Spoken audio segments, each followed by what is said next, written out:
ஓம் சாந்தி. எல்லோரும் சந்தோஷமாக இருக்கிறீங்களா?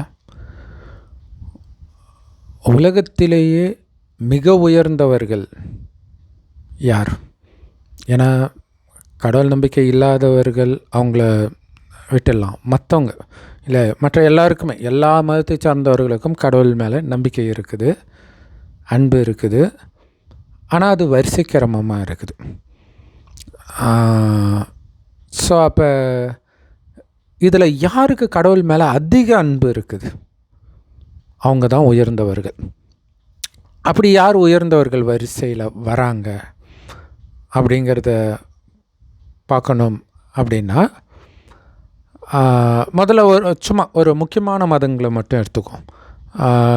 இந்து மதம் நம்ம ஹிந்துவாக பிறந்தா ஹிந்து, அதை தவிர நம்ம வேறு எதுவும் சொல்ல முடியல. பட் கிறிஸ்டின்ஸ், முஸ்லீம்ஸ் பார்த்திங்கன்னா அந்த மதமாக பிறந்தது மட்டும் கிடையாது, இயேசுவை ஏற்றுக்கிட்டால் அவங்க கிறிஸ்டின். முஸ்லீம்கள் முகமது நபியை அவர் இறை தூதர், கடைசி இறை தூதர் அப்படின்னு ஏற்றுக்கிட்டால் அல்லாஹ் ஒருவனே அப்படின்னா அவங்க முஸ்லீம். இப்படி ஒரு டெஃபினிஷன் இருக்குது இல்லையா? இப்படி ஒவ்வொரு மதத்துக்கும் ஒன்று இருக்கும். புத்தரை ஏற்றுக்கிறவங்க புத்த மதத்தை சார்ந்தவர்கள், இந்த மாதிரி ஒவ்வொன்றுக்கும் இருக்கும். அப்படி பிரம்மகுமாரிகள் யார் அப்படின்னா கடவுளை ஏற்றுக்கிறவங்க. ஸோ புரியல இல்லையா? ஏன்னா எல்லோரும் தானே கடவுளை ஏற்றுக்கிறாங்க, கடவுள் நம்பிக்கை உள்ளவங்க. அவங்க கடவுளை நம்புகிறாங்க, இருப்பார் அப்படின்னு. ஆனால் இங்கே பிரம்மகுமாரிகள் இப்போ ஒன்றும் இல்லை. இப்போ இயேசு மூலமாக ஒரு ஞானம் கேட்குறாங்க, முகமது நபி மூலமாக ஒரு ஞானம் கேட்குறாங்க இல்லையா? குரான், பைபிள் 2 வருது. அப்போ இறை தூதர் இல்லையா? அங்கே கடவுளுக்கும் முஸ்லீம்களுக்கும் டைரக்ட் கனெக்ஷன் கிடையாது இல்லையா? முகமது நபி சொல்கிறது, முகமது நபி கூட சொல்லலை, அவர் வாய் வழியாக ஜிப்ரேல் பேசுது. ஜிப்ரேல்னு ஒரு ஆத்மா, ஒரு பரிசுத்தாவி கிறிஸ்தவர்கள் பாஷையில், அது ஒரு தூய்மையான ஆத்மா. அந்த ஆத்மா பேசுது. அந்த ஆத்மா கடவுள் கிடையாது.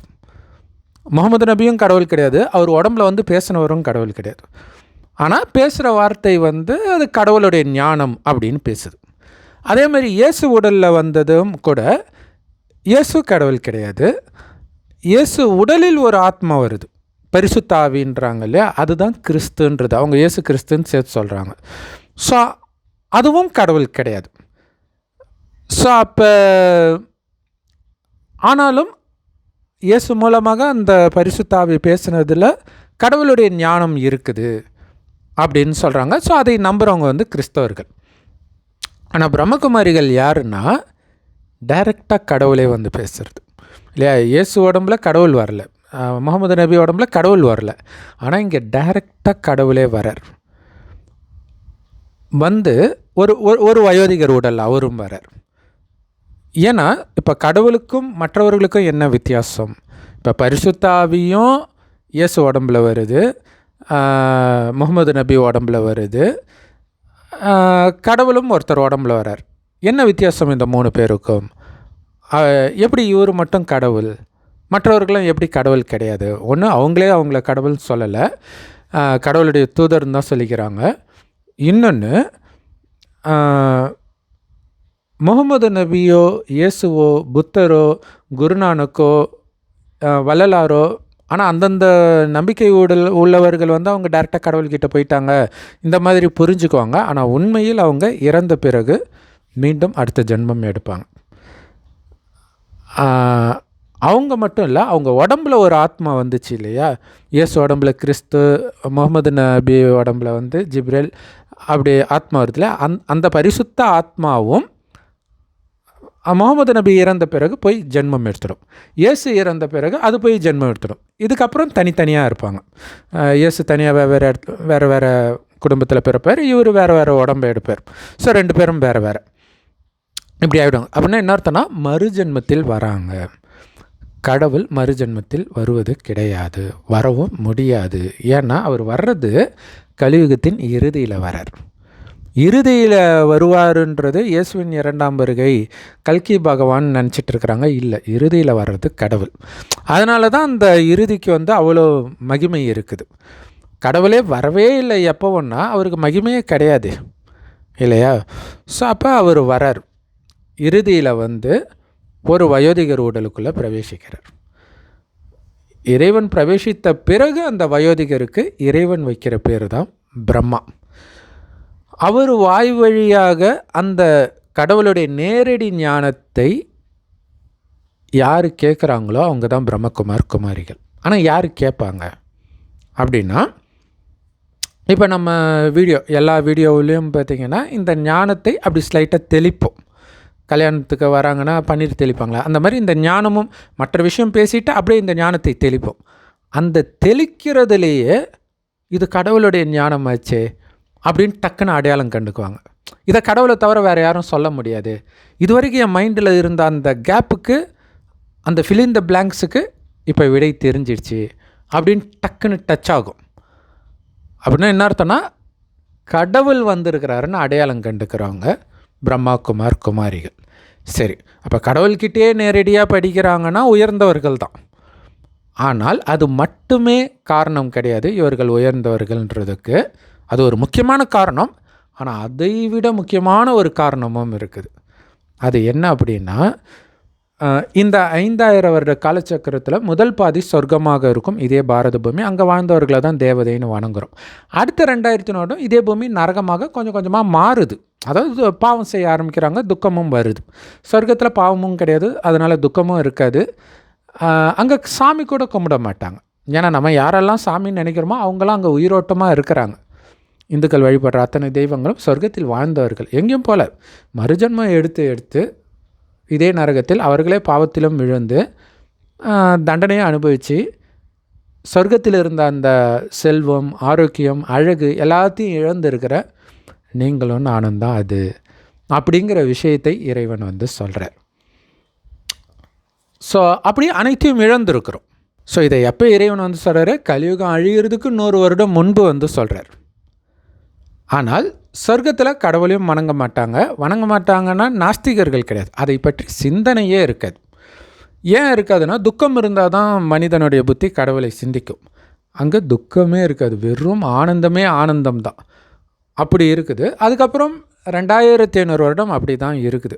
2500 வருடம் கழித்து என்ன ஆயிடுதுன்னா, மனிதன் உடல் உணர்வுக்கு வரான். சொர்க்கத்தில் ஆத்மான்ற உணர்வுலேயே இருப்போம். ஆத்மானா உயிர். அது பூர்வ மத்தியில் நட்சத்திரமாக ஜொலிக்கினால்தான் இங்கே போட்டு வைக்கிற பழக்கம் இருக்குது. அந்த ஆத்மா தான் கண் வழியாக பார்க்குது, வாய் வழியாக பேசுது, எல்லா வேலைத்தையும் செய்கிறது. அந்த ஆத்மாதான்ற உணர்வு இயல்பாகவே சொர்க்கத்தில் இருந்ததுனால தான் அவ்வளோ அழகாக ஆண்கள் பெண்கள் இருந்தாலும் சின்ன சலனம் கூட வராது, எந்த பாவமும் பண்ண மாட்டாங்க. ஸோ அதனால தான் அவர்களை தெய்வம்னு சொல்கிறோம். கடவுளுக்கு ஈக்குவலாக பரிசுத்தமாக இருப்பாங்க. அப்படி இருந்தவர்கள் இங்கே 2500 வருஷம் கழிச்சு கொஞ்சம் கொஞ்சமாக ஆத்மா பவர் இழக்கும், சக்தி இழக்கும். அப்போ புத்தி ஸ்லைட்டாக தடுமாறும் வெளி உலக கவர்ச்சியில். அப்போ தான் புலன் இன்பத்துக்கு அடிமையாகிறாங்க. அது வரைக்கும் ஆத்மாவிலிருந்தே ஆனந்தம் வந்துக்கிட்டே இருக்கும். வேறு எதுக்கும் மயங்காத வரைக்கும் ஆத்மா தன்னுடைய உண்மையான குணத்தை ஆத்மாவை அனுபவம் பண்ணும் உள்ளுக்குள்ளேயே, வெளியில் சார்ந்து இருக்காது சந்தோஷத்தை. அப்போ எப்போ அந்த ஆத்மான்றதை மறக்கிறாங்களோ 2500 வருடம் கழிச்சு, அப்போ வெளியில் வந்து புத்தி தடுமாறுது. அப்போ தான் பாவம் செய்கிறோம். அப்போ வந்து உள்ளிருந்து வந்த ஆனந்தம் கட்டாகுது. மனிதனுக்கு அது தெரியும். அதாவது இதனால தான் கட்டாகுதுன்னு தெரியாது, ஆனால் ஏதோ ஒன்று மிஸ் ஆகுதுன்னு தெரியும். அதுவே அவனுக்கு துக்கத்தை கொடுக்கும். பெரிய துக்கம்லாம் இருக்காது. அந்த அந்த ஆத்மான்றதை மறந்ததே அந்த உள்ளேருந்து வந்த கண்டினியூஸ் சுகம் இல்லை. இங்கே ஒரு சந்தோஷம் கிடைக்கிது, அது எல்லாமே சிற்றின்பம். கொஞ்ச நேரம் கழிச்சு இருக்காது, அதிலே மூழ்கியும் இருக்க முடியாது. அப்படி இருக்கும் பொழுது அந்த ஒரு துக்கம் வரும்போது தான் இறைவனை தேடுறாங்க. அப்போ தான் மதங்கள் உருவாகுது, வேதங்கள், கோயில்கள் எல்லாம் கட்டுறாங்க. ஒவ்வொரு மதங்களாக உருவாகுது ஒவ்வொரு இடத்துல. ஸோ அப்போ தான் கிறிஸ்தவ மதம், முஸ்லீம் மதம், சீக்கிய மதம், இந்தியாவிலே நிறைய மதங்கள் வருது. இது இல்லாமல் இந்தியாவுக்கு வெளியில் பெரிய மதங்கள்னால் கிறிஸ்தவ மதம், முஸ்லீம் மதம்லாம் உருவாகுது. இப்போ இந்த மதங்களில் இறைவன் கொடுக்குற ஞானம், இந்த 5000 வருடத்திற்கு ஒரு முறை இறுதியில் வந்து இறைவன் ஞானத்தை கொடுத்து நம்மளை வந்து சொர்க்கத்துக்கு தகுதியாக்கிட்டு போவார். ஏன்னா கலியுகம் அழிந்து மீண்டும் சத்தியுகம் வரும். இது தொடர்ந்து நடக்கும். ஆனால் இந்த ஞானத்தை கேட்டவர்கள் சொர்க்கத்துக்கு வருவாங்க. ஏன்னா சொர்க்கத்தில் என்ன குணம் இருக்கோ அந்த குணத்தை இப்போ இறைவன் விதைக்கிறார் ஞானத்தை கொடுத்து. இப்போ சொர்க்கத்துக்கு போயிடுறோம். சொர்க்கம் முடிந்து நரகம் ஆகுது. நரகம் ஆன பிறகு மதங்கள் உருவாகுது இல்லையா? எல்லா மதமும், இயேசு முகமது நபி மட்டும் இல்லை, எந்த மதம் இருந்தாலும் இந்த ப்ராசஸில் தான் உருவாகும். ஏற்கனவே இங்கே ஒரு மனிதன் இருப்பான், மேலேருந்து ஒரு பரிசுத்த ஆத்மா உள்ளே வரும். இப்போ சித்தார்த்தன்ற மனுஷங்கிட்ட புத்தான்ற ஒரு ஆத்மா உள்ளே வந்து சொன்ன ஞானம் தான் புத்த மதம். மற்றபடி மரத்தில் உட்காந்த உடனே ஒருத்தர் புத்திசாலி ஆகிட மாட்டார். ஆனால் அந்த ஞானத்தில் இறைவன் கொடுக்குற ஞானமும் கொஞ்சம் இருக்கும். ஏன்னா இறுதியில் எல்லாருமே இந்த ஞானத்தை கேட்பாங்க. இப்போ பிரம்மகுமாரிகள் கேட்குற இந்த ஞானம் கடைசியில் எல்லா மதத்தினருக்கும் இதோடைய சாரம் போயிடும். அது சாரம் என்ன அப்படின்னா, ஆத்மானு உணரணும். உடல் நினச்சி தான் அனைத்தையும் இழந்தோம், ஆத்மானு உணரணும். அதுக்கு சக்தி இல்லை, அந்த சக்தி வேணும்னா பரமாத்மாவை நினைக்கணும். அவர் செம்பு நிறமான ஒளி உலகத்தில் நட்சத்திரமாக இருக்கார். அவரை தான் அல்லான்னு முஸ்லீம்களும் பரமபிதான்னு கிறிஸ்தவர்களும் சிவபெருமான் இந்துக்களும் சொல்கிறாங்க. கடவுள் ஒருத்தர் தான். அதனால தான் லிங்க ரூபம், இந்த ஜோதி ரூபத்தை தான் லிங்க ரூபம்னு, சிவனுக்கு மட்டும்தான் அந்த ரூபம், மற்ற எல்லாருக்கும் மனித உடல் தான் இருக்கும். இறைவன் மனித உடல் எடுக்கலை, தாயின் கர்ப்பத்தில் குழந்தையாக பிறக்காததுனால அவருக்கு லிங்க ரூபத்தில் பூஜை நடக்குது. சரி, இப்போ இறைவன் கொடுக்குற ஞானம் எல்லாத்துலேயும் இருக்கும். ஆனால் அந்த ஞானம் கீதையில் இருக்குது, பைபிளில் இருக்குது, குரானில் இருக்குது. ஆனால் கீதை சத்சங்கம் பண்ணுற யாருக்கும் அந்த ஞானம் தெரியாது. பைபிளில் போதனை பண்ணுற எந்த பாதிரியாருக்கும் அது தெரியாது. முஸ்லீம் போதனை பண்ணுற எந்த மத போதகர்களுக்கும் குரானில் இருக்கிற உண்மையான அர்த்தம் தெரியாது. யாருக்கு தெரியும்னா, இறைவன்கிட்ட ஞானத்தை எடுக்கிறவங்க முஸ்லீம் மதத்துலேருந்து எடுப்பாங்க, கிறிஸ்தவ மதத்துலேருந்து எடுப்பாங்க. அப்போ எடுக்கும்போது வாவ் இதான கரெக்டாக இருக்குது அப்படின்னு அவங்களுக்கு தான் தோணும். அப்போ அவங்க கடைசியில் எல்லோருக்கும் கொடுப்பாங்க. ஸோ அது வரைக்கும் இந்த மதங்கள் எதுக்கு பயன்படுது தெரியுமா? அதில் ஒன்று போட்டிருக்கோம், ஆனால் இவங்க அதை வேறு விதமாக புரிஞ்சுக்குவாங்க. எப்படி புரிஞ்சுக்குவாங்கன்னா, உதாரணத்துக்கு மத்தேயு 5வது அதிகாரம்ன்ட்டு பைபிளில் இருக்குது, புதிய ஏற்பாட்டில் ரொம்ப ரொம்ப ஃபேமஸ். அதாவது பைபிளே பிடிக்காத ஓஷோ, குப்பன்னு வரும் பைபிளை. அவரு கூட அந்த 5வது அத்தியாயத்தை தவிர மற்றது குப்பன்னு வரும். அது மலை பிரசங்கன்னு ஃபேமஸாக சொல்லுவாங்க. அவ்வளோ சூப்பரானது. அதுக்கு நம்ம அடுத்த வீடியோ கூட போடுறோம், பைபிள் சேனலில் கூட போட்டிருக்கிறோம், இப்போ போட போகிறோம். அதுதான் உண்மையான அர்த்தம். ஆனால் நீங்கள் எந்த மொழியில் வேணாலும் அதே மத்தேயு 5க்கு என்ன விளக்கம் கொடுக்குறாங்கன்னு கேட்டுட்டு நம்ம வீடியோவை பாருங்கள், உங்களுக்கு புரியும் எவ்வளோ பெரிய டிஃப்ரென்ஸ் இருக்குது. அவங்க எப்படின்னா, உதாரணத்துக்கு ஆவியில் எளிமையுள்ளவர்கள் பாக்கியவான்கள்னு இருக்கும். இது பார்த்தாலே புரியுது, எளிமையாக இருக்கிறவங்க பாக்கியசாலிகள். அவங்க பாருங்கள், எளிமையாக இருக்கிறது நம்மளால் முடியாது, அதுக்கு நாம் இயேசுவை பிடிக்கணும்னு இவங்க ஒரு விளக்கம் கொடுப்பாங்க.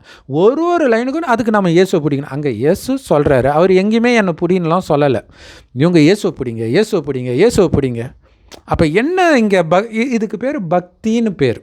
மதங்கள் நமக்கு கற்றுக் கொடுக்கறது பக்தி, ஞானம் கிடையாது.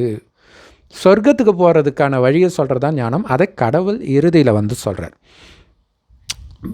ஸோ பிரம்மகுமாரி ஆகிட்டா, பிரம்மகுமாரி இந்த ஞானத்தை ஏற்றுக்கிட்டால் பிரம்மகுமாரி, அவ்வளோதான். இது ஒன்றும் பெரிய விஷயம் கிடையாது. இயேசுவை ஏற்றுக்கிட்டா கிறிஸ்டின்னு, நபியை ஏற்றுக்கிட்டா முஸ்லீமு, கடவுளை ஏற்றுக்கிட்டா பிரம்மகுமாரி, அவ்வளோதான். ஏற்றுக்கிட்டான்றதோட அடையாளம் கண்டுக்கிட்டா பிரம்மகுமாரி. அவர் ஒரு வயோதிகர் உடல் பேசுகிறார், அவருக்கு பிரம்மான்னு பேர் வைக்கிறார். அப்போ பிரம்மா வாய் வழியாக கடவுள் பேசுகிறதை கேட்டவர்கள் அப்படிங்கிறதுக்காக பிரம்மாகுமாரின்னு பேர். ஸோ என்ன மதங்கள், என்ன வழிமுறை வித்தியாசமாக இருக்கலாம், ட்ரெஸ்ஸு வித்தியாசமாக இருக்கலாம், பாஷை வித்தியாசமாக இருக்கலாம், வழிபடுற முறை வித்தியாசமாக இருக்கலாம். ஆனால் அடிப்படை ஒன்று தான் இருக்கும் எல்லா மதத்திலும். என்ன தெரியுமா? கஷ்டம் வந்தால் கடவுளே என்னை காப்பாற்று, இவ்வளோ தான் முடிஞ்சு போச்சு. கடவுளே என்னை காப்பாற்று, எனக்கு பணத்தை கொடு, நோய் இல்லாத உடம்பு கொடு, யாராவது நோயில் இருந்தால் அவனை எப்படியாவது காப்பாற்று. எல்லா மதத்திலும் இதைத்தான் போதிக்கிறாங்க, இதைத்தான் ஃபாலோ பண்ணிகிட்டு இருக்கிறாங்க. இதுதான் பக்தி. ஓகேவா? இப்போ கடவுள் நேரடியாக சொல்கிறார், என்னை பற்றி நீங்கள் என்னெல்லாம் கேள்விப்பட்டீங்களோ மதங்கள் மூலமாக, மதங்கள் எல்லாமே மனிதர்கள் உருவாக்குனது, கடவுளை தவிர எல்லாம் மனிதன், அதை புரிஞ்சுக்கோங்க. ஓகேவா? ஸோ மனிதர்கள் உருவாக்குனது, அது பரிசுத்த ஆவியாக இருந்தாலும் சரி, எதாக இருந்தாலும் சரி, மனிதன் தான். தாயின் கர்ப்பத்தில் பிறக்கிறாங்கனாலே மனிதர் தான். அப்போ பிறக்காட்டினாலும் அடுத்த ஜென்மத்தில் பிறக்க தான் போகிறாங்க. ஆனால் கடவுள் தான் எப்போவுமே பிறக்கிறது கிடையாது. ஸோ கடவுள் ஒருத்தர் தான்னாலே என்ன அர்த்தம்? முஸ்லீம்கள் சொல்கிறாங்களே கடவுள் ஒருவரே, அல்லாஹ் ஒருவரே, கரெக்ட். அப்போ அது தவிர்த்து மற்ற எல்லாமே மனித வழின்னே அர்த்தம். அப்போ இறைவன் வராரு இறுதியில் வந்து சொல்கிறார், இது வரைக்கும் என்னை பற்றி நீங்கள் கேட்டது எல்லாமே பொய் அப்படிங்கிற. அப்படின்னா என்ன அர்த்தம் அப்படின்னா, கடவுளை பற்றி அதாவது குழந்தைங்க பேசுவாங்க, எங்கள் அப்பா யார் தெரியுமா, எங்கள் அப்பா இவ்வளோ பெரிய அதிகாரி தெரியுமா, ஒரே கையில் அடிச்சார் நான் பறக்கும் தெரியுமா, இப்படிலாம் குழந்தைங்க பேசுவாங்க இல்லையா. அந்த மாதிரி சிறுபிள்ளை விளையாட்டுன்னு வள்ளலார் கூட சொல்லியிருப்பார். அவர் எந்த அர்த்தத்தில் சொன்னாரோ, ஆனால் அப்படித்தான் கடவுளை நாம் நினச்சிட்டு இருக்கிறோம். வள்ளலார் உட்பட அவருமே அப்படி தான் பேசியிருப்பார் இல்லையா. அப்படியே தாயின் கர்ப்பத்தில் அந்த மலை மூத்திரத்துக்கு நடுவில் என்னை காப்பாற்றினேன். இதெல்லாம் கடவுளுடைய வேலையே கிடையாது. தடிக்கு ஊந்தால் எல்லாத்துக்கும் கடவுள் தான் காரணம். துக்கம் வந்தாலும் அதுக்கும் கடவுள் தான் காரணம். கடவுளே அவனை நாசமாக்கு இல்லையா. நிறைய ஊரில் அப்படி ஒரு வழிபாட்டு முறையே இருக்குது. மிளகா அரைச்சி போட்டால் அவனை நாஸ்தி பண்ணிவிடும் கடவுள், காசை வெட்டி பட்டினா அவன் வாழ்க்கையை அழிச்சிடும் கடவுள். இப்படி இது வந்து கடவுளை நிந்தனை பண்ணுறது. ஏன்னா கடவுள் அப்படிப்பட்டவர் கிடையாது. அவர் அன்பே உருவானவர். அன்பே சிவன்னு ஒரு பக்கம் சொல்கிறோம், ஆனால் அந்த சிவனையே எப்படி காட்டுறோம்? அவர் ருத்ர தாண்டவம் ஆடினார். அதுக்கு எதுக்கு அன்பே சிவன் சொல்கிறீங்க இல்லை? அப்போ என்ன சொல்கிறோன்னு அவங்களுக்கே புரியல. சிவன் பயங்கர கோபக்காரர், அப்படி நெற்றி கண்ணை திறந்தாருன்னா உலகம் அழிஞ்சிடும், அப்படி இப்படின்ட்டு அவரை ஒரு வில்லன் மாதிரி ஆக்கி வச்சுட்டாங்க. பைபிளில் பார்த்திங்கன்னா கண்ணுக்கு கண்ணு பல்லுக்கு பல்லு, அவனை கொலை பண்ணு இவனை கொலை பண்ண, அந்த வீட்டை கொழுத்து அவன்கிட்ட கொள்ளையடி, இப்படியெல்லாம் கடவுள் சொன்ன மாதிரி ஃபுல்லாகவே கடவுளை பற்றி நிந்தனை தான் பண்ணியிருப்பாங்க. பட் அதை யாரும் சீரியஸாக எடுத்துக்கிறது இல்லை. பட் இருந்தாலும் அதுவும் கடவுளுடைய வேலை கிடையாது. இன்னொன்று, எனக்கு இதை கொடு அதை கொடு, உடம்பு சரி பண்ணு. கிறிஸ்தவர்கள் பார்த்திங்கன்னா சாட்சி கொடுக்கறதுன்னு சொல்லுவாங்க. எனக்கு கடவுளை இந்த அற்புதத்தை பண்ணார், அந்த அற்புதத்தை பண்ணார். பசிக்கும்போது அம்மா சாப்பாடு எடுத்துகிட்டு வந்து ஆஹா கர்த்தருக்கு ஸ்தோத்திரம்னுவாங்க. அந்த மாதிரி தான் இருக்கும் அவங்க கொடுக்குற சாட்சி எல்லாம். இதெல்லாம் கடவுளுடைய வேலை கிடையாது.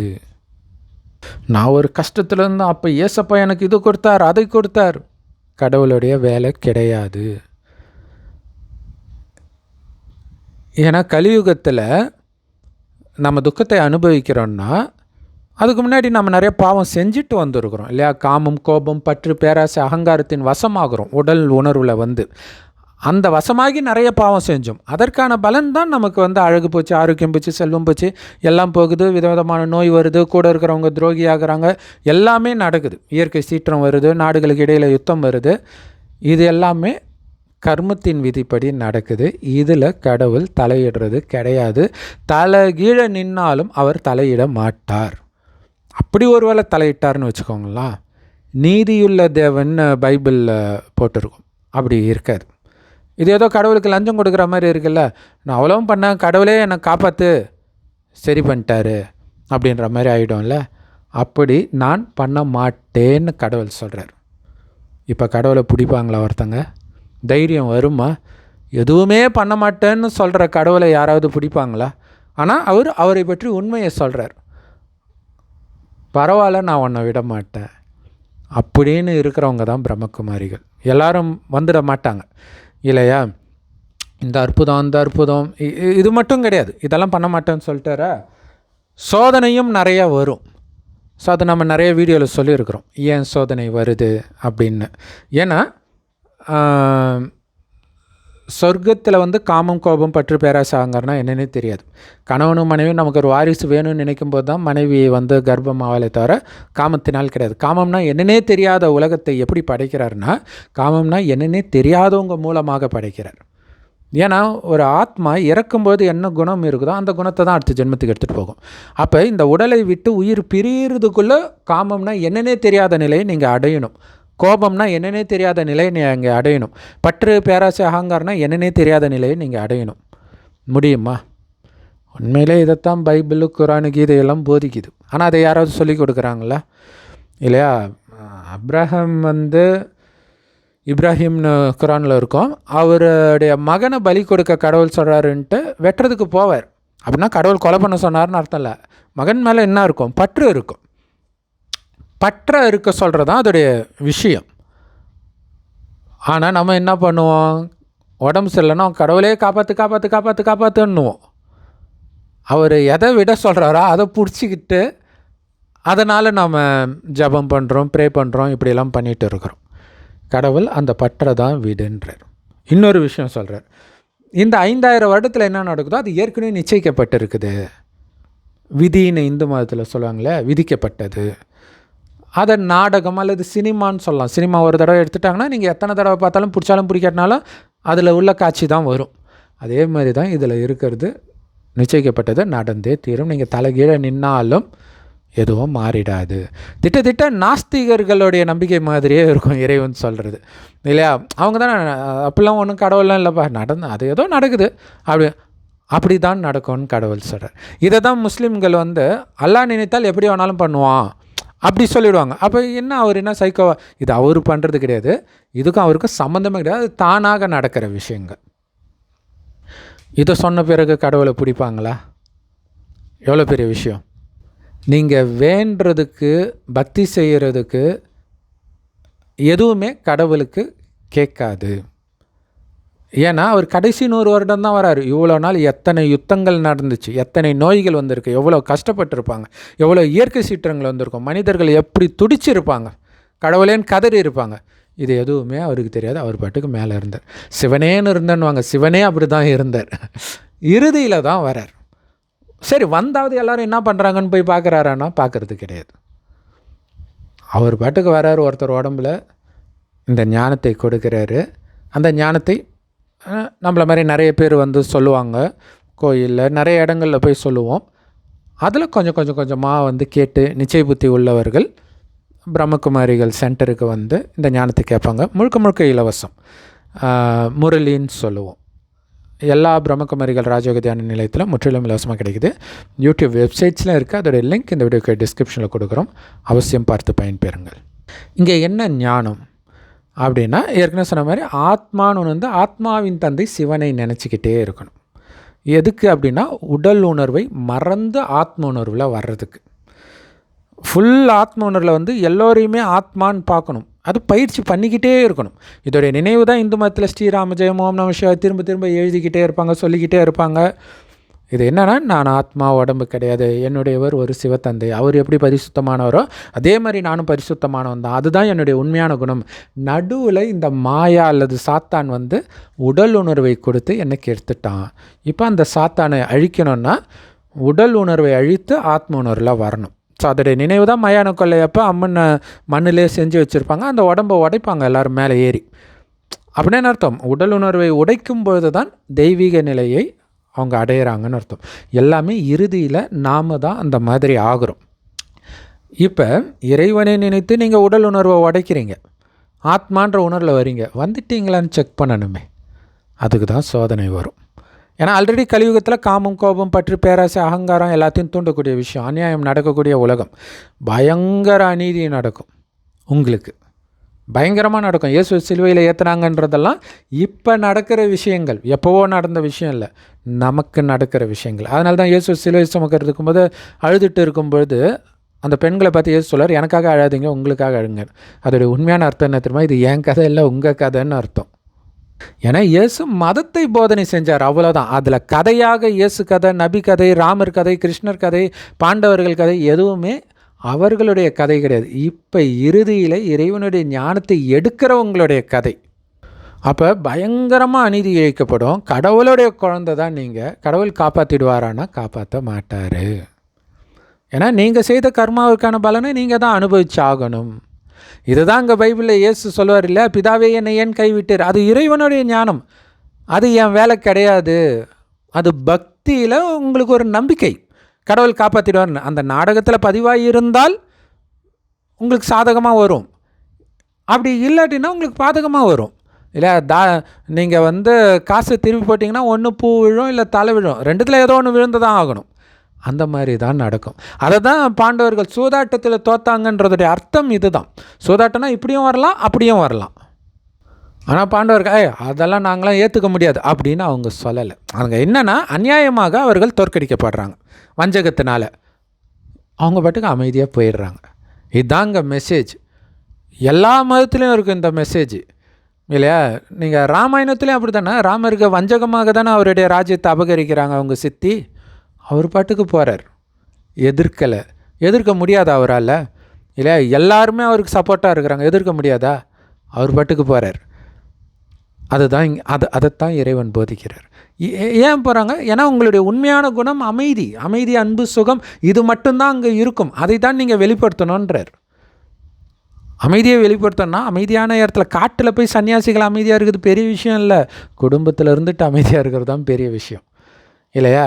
ஸோ குடும்பத்திலே இருந்துட்டு காமம் இல்லாமல் இருக்கிறது, கோபம் இல்லாமல் இருக்கிறது, பற்று இல்லாமல் இருக்கிறது, இது எல்லாத்துக்கும் டெஸ்ட் பேப்பர் வந்துக்கிட்டே இருக்கும். ஒவ்வொருத்தருக்கும் ஒவ்வொரு மாதிரி மாறும். அது இல்லாமல் இருந்து காட்டணும். ஏன்னா இதெல்லாம் வரும்போது அமைதி கட்டாகும். ஆனால் நீங்கள் ஒவ்வொரு நேரத்திலும் மனதில் அமைதி இழக்காமல் இருக்கிறீங்களா, எந்த அளவுக்கு இருக்கிறீங்க, அதை பொறுத்து தான் சொர்க்கத்தில் உங்களுடைய பதவி நிச்சயிக்கப்படுது. ஸோ அப்போ பாருங்கள், இறைவன் எதுவுமே பண்ண மாட்டார், காப்பாற்றலாம் மாட்டார்னு தெரிந்தும் இறைவன் கையை பிடிக்கிறோம், இறைவனுடைய வழிப்படி நடக்கிறோம். எப்படி இது சாத்தியம்? பேசுகிறது கடவுள், நிச்சய புத்தி இருக்கணும், அன்பு இருக்கணும். இன்னொன்று, அவர் இந்த ஞானத்தை கொடுப்பதே இந்த ஜென்மத்துக்கு கிடையாது, அடுத்த ஜென்மத்துக்குன்னே சொல்கிறார். இப்போ எதையும் எதிர்பார்க்காதன்றார். சொர்க்கத்துக்காக நீங்கள் சேமித்து வைக்கிற, இல்லையா? உன்னுடைய அந்த அமைதி சக்தி சேர சேர ஆயுள் ஏறுது ஆத்மாவுக்கு. 5000 வருடம் இழந்த அத்தனையும் உனக்கு திரும்ப கிடைக்குது. ஸோ அதனால்தான் இழந்ததை மீண்டும் அடையிறது தானே ராமாயணம், மகாபாரதம், பைபிள், குரான் எல்லாமே பார்த்திங்கன்னா அந்த சொர்க்கத்தை விட்டு துரத்தியாச்சு அல்லது ராஜ்யத்தை விட்டு துரத்தியாச்சு, மீண்டும் அதை அடையணும். அதுதான் ஞானம். அதற்கான வழி என்ன அப்படிங்கிறது தான் அவங்களுடைய வாழ்க்கை கதை. ஸோ அப்போ அவ்வளோ அநீதி நடந்தாலும் கடவுள் காப்பாற்ற மாட்டார் தெரியும், சபிக்கவும் கூடாது. ஏன்னா சபிச்சிங்கன்னா நீங்கள் இறைவனுக்கு நிந்தனை பண்ணுறீங்கன்னு அர்த்தம். இறைவனை இப்படி தான் வெளிப்படுத்துகிறீங்க. ஏன்னா இறைவனை இப்போ பைபிளில் இருக்கிறத எந்த கிறிஸ்டினாலையும் ஃபாலோ பண்ண முடியாது. அவங்களே சொல்லுவாங்க, நீங்கள் சும்மா மத்தேயு 5 போட்டு பாருங்களாம், இதெல்லாம் நம்மளால் பண்ண முடியாது, நம்ம இயேசுவை பிடிச்சிக்கணும், அவர் பலன் கொடுக்கட்டும்னு வேண்டுங்க எப்படின்னு இருக்கும். எல்லா மதத்திலும் அப்படி தான் போட்டிருக்கும். ஆனால் இங்கே இயேசுவை வழிபடுறதில்ல, இயேசுவாக ஆகிற விஷயம், பாண்டவர்களாக ஆகிற விஷயம், ராமராக ஆகிற விஷயம். அதாவது அந்த கதைப்படி நிஜத்தில் ராமருக்கோ இயேசுக்கோ அந்த விஷயம் நடக்கலை அந்த டைமில். ஆனால் அவர்களே மறுஜன்மம் எடுத்து இப்போ அது மாதிரி நடக்கலாம் அவங்களுக்கு. ஸோ அப்போ கடவுள் மேலே நிச்சய புத்தி, கடவுள் கொடுக்குற ஞானத்தின் மீது நிச்சய புத்தி, சொர்க்கத்துக்கு போயிட்டு இருக்கிறேன், அதை அடையிறதுக்காக என் குணத்தை மாத்துறேன்னு நிச்சய புத்தி, எல்லாத்துக்கும் மேலே மூணாவதாக ஒன்று சொல்கிறாரு, இந்த நாடகம் நிச்சயிக்கப்பட்டிருக்கு இல்லையா, அதில் கண்டிப்பாக நன்மை இருக்குதுன்றார். இதுதான் கீதாசாரமாக சொல்லுவாங்களே, எது நடந்ததோ நன்றாகவே நடந்தது, நடக்கிறதும் நன்றாகவே நடக்கிறது, நடக்க இருப்பதும் இன்னும் நன்றாகவே இருக்கும்ன்றது, கண்டிப்பாக அதில் நன்மை இருக்கும்ன்றார். ஸோ எது நடந்தாலும் எதிர்க்கிறது கிடையாது, ஏன்னா அதில் கண்டிப்பாக நன்மை இருக்குது. எதிர்க்கும் போது தான் உங்களுக்கு நீங்களே தீமை செஞ்சுக்குவீங்க. ஸோ இங்கே கரிமீனை விடணும், காமத்தை விடணும், பற்ற விடணும், இறைவன் நினைவிலே இருக்கணும். இது இல்லாமல் வெளியில் சாப்பிடக்கூடாது, நான்வெஜ் சாப்பிடக்கூடாதுன்றது மட்டும் கிடையாது, வெளியில் சாப்பிடக்கூடாது, இறைவன் நினைவில் சாப்பிடணும், பூண்டு வெங்காயம் சேர்க்கக்கூடாது, இதெல்லாம் ஒரு பெரிய விஷயமே கிடையாது. பட் வெளியில் பார்க்குறவங்களுக்கு இது எவ்வளோ பெரிய விஷயமாக தெரியும். அதனால தான் பிரம்மகுமாரிகள் உயர்ந்தவர்கள்னு சொல்கிறது. இவ்வளவு தியாகமும் கடவுளுக்காக பண்ணுறோம். அதுக்காக கடவுளை என்ன சொல்கிறாருன்னா, இப்போ பிரம்மகுமாரிகளை தனியாக வச்சுடுங்க. பிரம்மகுமாரிகள் இல்லாமல் ஒட்டுமொத்த உலகம் ரொம்ப பெருசு, பிரம்மகுமாரிகள் ரொம்ப ரொம்ப கம்மி. ஏன்னா சொர்க்கத்தில் ரொம்ப கம்மியானவர்கள் தான் வருவாங்க. பைபிள் குரான்லேயே இருக்கும், சொர்க்கத்தின் பாதை இடுகளானது, சொற்பமானவர்களே அங்கே வருவாங்க. ஸோ அது பிரம்மகுமாரிகள், அவங்கள விட்டுருங்க. மற்றவங்க இவ்வளோ பேர் இருக்கிறாங்கல்ல, இதுலேயும் வரிசைக்கிரமாக இருக்கும் இல்லை, ரொம்ப மோசமானவங்களும் இருக்கிறாங்க, ரொம்ப நல்லவர்களும் இருக்கிறாங்க, உயர்ந்தவர்கள் இருக்கிறாங்க. இவங்களில் அப்படி இதில் ரொம்ப ரொம்ப பக்காவானவங்க நம்பர் 1 இவங்க தான்ப்பா அப்படின்னு ஒருத்தர் இருக்கிறாங்க. ஒருத்தங்க கண்டிப்பாக இருப்பாங்களே, யாரோ மனிதர்களுக்கு தெரியுதோ இல்லையோ, ஆனால் யாரோ ஒருத்தர் இருப்பாங்களா உலகத்திலே நம்பர் 1 அப்படின்ட்டு, பிரம்மகுமாரிகளை தவிர்த்து இருப்பாங்கள்ல, அந்த நம்பர் 1 உயர்ந்த ஆத்மா இருக்கிறாங்களே, அதே மாதிரி பிரம்மகுமாரிகளும் வரிசைக்கிரமாக இருக்கும். ஏன்னா சொர்க்கத்தில் ராஜராணி ஆச்சு, நம்பர் 1 இருக்கிறவங்க அங்கே ராஜ பதவி, அதில் கடைசியாக இருக்கிறவங்க வேலைக்காரன் பதவி, இந்த மாதிரி இருப்பாங்க. ஸோ அதில் பிரம்மகுமாரிகளை அந்த ரேங்க்ல கடைசி கீழ்மட்டத்தில் லாஸ்ட்டு கேஸ், தேராத கேஸ், அந்த மாதிரி ஒருத்தங்க இருப்பாங்கள்ல, கடைசி ரேங்க்கு. இந்த கடைசி ரேங்க்கை எடுக்கிறவன் இந்த ஞானத்தை எடுக்காதவர்களை அஞ்ஞானிகள்னு சொல்லலாம். அதாவது ஞானத்தை எடுக்காதவர்கள்னு அர்த்தம், அவ்வளோதான். அவங்க ஞானத்தை எடுத்துகிட்டு அவங்களும் ஞானி ஆகிடுறாங்க, அவ்வளோதான். அப்போ இந்த அஞ்ஞானியில் நம்பர் 1 மகானாத்மாவை விட இந்த பிரம்மகுமாரியில் கடைசி நிலையில் இருக்கிறவன் உயர்ந்தவன்றார். ஏன்னா பிடிச்சிட்டு இருக்கிறான்ல கடவுளை, எதுவுமே அவர் மூலமாக இப்போ நடக்காதுன்னு தெரிந்து பிடிச்சிட்டு இருக்கிறான்ல, எவ்வளோ பெரிய விஷயம். இன்னொன்று, நான் ஆத்மா நிச்சயம் இருந்தால் தான் இல்லையா. ஏன்னா இதோடைய பலனை ஆத்மா அடுத்த உடல் எடுத்து தான் அனுபவிக்கும், இப்போ கிடையாது. இது தெரிந்த இறைவனை விடாமல் இருக்கிறான்ல. ஒரு பிரம்மகுமாரி வாழ்க்கையும் பார்த்திங்கன்னா ரணக்கொடூரமாக இருக்கும் இல்லையா. அவ்வளோ கொடூரமாக இருக்கும், அவ்வளோ அநீதிகள்லாம் இழைக்கப்படும். வெளியில் இருக்கிறவங்களாலும் இழைக்கப்படும், உள்ளே இருக்கிறவங்க மூலமாகவும் இழைக்கப்படும். ஆனாலும் இறைவனை விடமாட்டேன் அப்படின்ட்டு போயிட்டு இருக்கிறாங்க இல்லையா. அதனால தான் பிரம்மகுமாரிகள் உயர்ந்தவர்கள். அவங்களுக்குள்ள 1000 கெட்ட குணம் இருக்கும், எல்லாமே இருக்கும். ஏன்னா இங்கேருந்து வரவங்க தானே இல்லையா. அந்த கெட்ட குணத்தோட கலியுகத்துலேருந்து நம்ம வரோம். இந்த ஞானத்தை எடுத்து கொஞ்சம் கொஞ்சமாக மாறுறோம். பட் அந்த குணத்தை அந்த அளவுக்கு மாற்றிக்க முடியாதவர்களுமே கூட இறைவனை விடமாட்டேன்னு பிடிச்சிட்டு இருக்கிறாங்கல்ல. பிடிக்கிற வரைக்கும் தான் அவங்க பிரம்மகுமாரி. விட்டுட்டாங்கன்னா அவங்க அதை விட்டுட்டு கலியுகத்துக்கு போயிட்டாங்கன்னு அர்த்தம். ஏன்னா பிரம்மகுமாரியாக ஒருத்தர் மாற மட்டும்தான் முடியும், பிறக்க முடியாது இல்லையா. இறைவன் மேலே நிச்சய புத்தி வரும்போது தான் ஒரு பிரம்மகுமாரி. ஸோ மற்றது அப்படி கிடையாது இல்லையா. முஸ்லீம் மதத்தில் பிறந்தால் அவங்க முஸ்லீம், இந்து மதத்தில் பிறந்தால் அவங்க இந்து, அப்படி இருப்பாங்க. பட் இங்கே நீங்கள் எப்போ வேணாலும் மாறிக்கலாம் இல்லையா. இங்கே பிரம்மகுமாரியாக இருக்கனால உங்களுக்கு எந்த சலுகையும் கிடையாது. இயேசு சொல்வார், குடும்பத்தை பிரிக்கவே நான் வந்தேன்னுவார். அந்த மாதிரி இங்கே கரிமீன் சாப்பிட மாட்டேன், காமம் இருக்காதுன்னும் போதே குடும்பத்தில் 1008 பிரச்சனை வரும். அப்படியெல்லாம் வந்தாலும் எதை இழந்தாலும் நான் இறைவா உன்னை விடமாட்டேன் அப்படின்னு பிடிச்சிட்டு இருக்கிறாங்க பாருங்க. அதனால தான் கடவுள் சொல்கிறாரு, உலகத்திலேயே உங்களுக்கு மட்டும்தான் என் மேலே உண்மையான அன்பு இருக்குதுன்றார். இது நிறைய பேர் கேட்குறதுக்கு ஒரு மாதிரி இருக்கும். ஆக்சுவலாக மகாபாரதத்தில் காந்தாரி திருதராஷ்டிரனுடைய மனைவி, திருதராஷ்டிரன் பிறவி குருடன். அப்போ இந்த காந்தாரிக்கு அவனை நிச்சயம் பண்ணுறாங்க. நிச்சயம் பண்ணும்போதே தெரியும் அவனுக்கு கண்ணு தெரியாதுன்ட்டு காந்தாரிக்கு. அப்போ காந்தாரியுடைய தம்பி தம்பியோ அண்ணனோ சகுனி ரொம்ப கோபப்படுவான், கத்துவான். அப்போ இவங்க என்ன சொல்லுவாங்க, இல்லை பரவாயில்ல, நான் அவரை தான் கல்யாணம் பண்ண போகிறேன். இதுதான் இங்கே விஷயம். இங்கே குருடன்றது இந்த இடத்துல கடவுளை குறிக்குது. அப்படின்னா அந்த குணம் கடவுளுடைய குணம் கிடையாது. அதாவது இது வரைக்கும் நாம் கடவுள் என்னெல்லாம் பண்ணுவார், இப்படி பண்ணுவார் அப்படி பண்ணுவார்னு நினச்சல, அதெல்லாம் கிடையாதுன்னு தெரிந்தும் இறைவனை பிடிக்கிறோம்.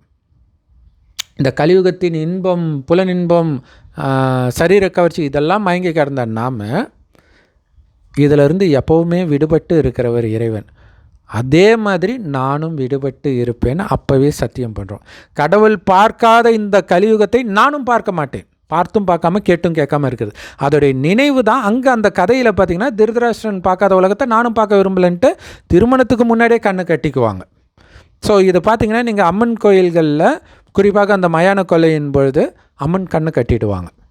அது எல்லாமே இப்போ நடக்கிற விஷயம். இந்த கலியுகம் அழிவு காலம் இல்லையா, சுடுகாட்டில் தான் அது மயான கொள்ளை நடக்கும்.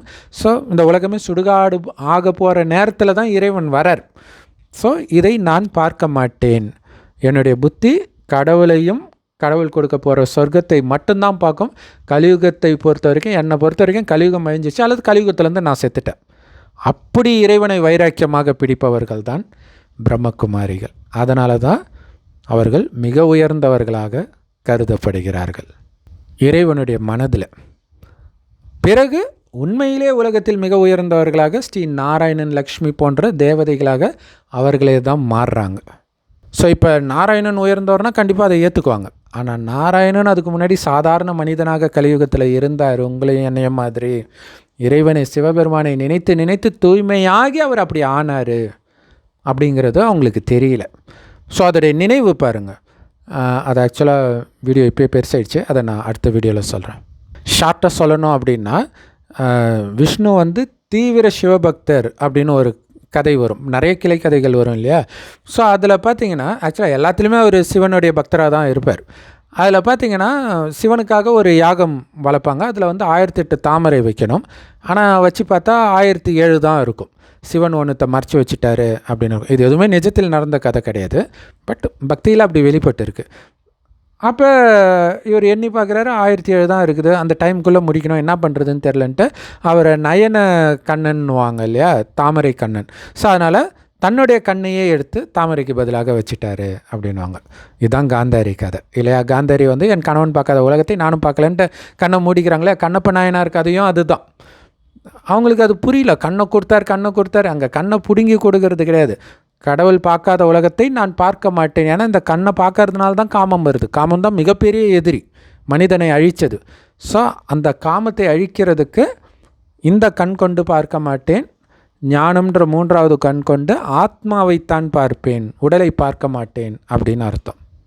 ஆனால் இதில் இன்னொரு விஷயம் என்னென்னா, நான் சொன்னாலே ஒவ்வொரு பிரம்மகுமாரி வாழ்க்கையும் ரணக்கொடூரமாக இருக்கும். அது அவங்களுக்கு மட்டும்தான் தெரியும். ஆனால் அவங்க முகத்தை பார்த்து உங்களால் கண்டே பிடிக்க முடியாது. சிரித்த முகம் மாறாமல் இருப்பாங்க. ஏன்னா இறைவன் நினைவில் சொர்க்கத்துக்கு போகிறன்ற அந்த போதையில் அனைத்தையும் மறக்கணும். அதுதான் சோதனை, டெஸ்ட் பேப்பர்.